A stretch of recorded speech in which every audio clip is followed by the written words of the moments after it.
Бұл түркі кезеңінің жәдігері.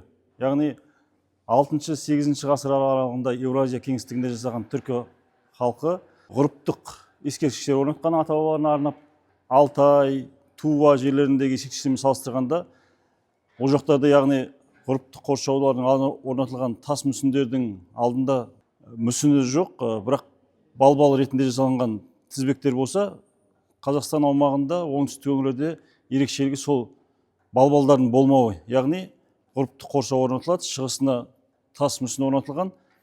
Мынау көрсетіліп тұрған тас мүсінде ер адам бейнеленген, яғни мұрты, сақалы бейнеленген. Оң қолымен ыдыс ұстап тұр, кеуде тұсында. Сол қолымен қылыш ұстаған қалыпта бейнеленген. Мүсіннің арт жақ бөлігін қарайтын болсаңыздар, бұрымдалған шаш үлгісі жасалынған. Және де оң жақ құлағында тамшы тәріздес сырғаның бейнеленуі. Ғұрыптық қоршауларда адам жерленбеген. Ол жерде сол адамның асына еске алуға келген кезде құрбандыққа сойылған малдың сүйектері жерленген, өртенген күлдің қалдықтары. Және де бұл ғұрыптық қоршауларда кейбір жағдайларда жебенің ұшы жерленген. 4-5 ғұрыптық қоршаудан жебенің ұштары табылса, яғни бір-бірін қайталамайды. Және де ғұрыптық қоршаудың қабырғасындағы тақтатасқа рулық таңба бейнеленген. Бұл яғни жерге меншіктің болғандығын, мына жер біздің жеріміз, мынау біздің таңбамыз деген сияқты белгі болған болуы да мүмкін. Бұл ескерткіштер көбіне сол жергілікті жердің ең биік таулы жерлерге, өзен аңғарларындағы биік жерлерге орнатылған.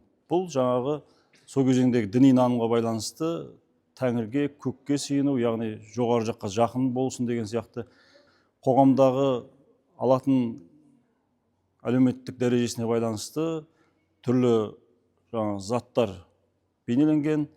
Яғни қылыштың болуы, болмаса әйел адамдарға тән ыдысты ұстап тұру.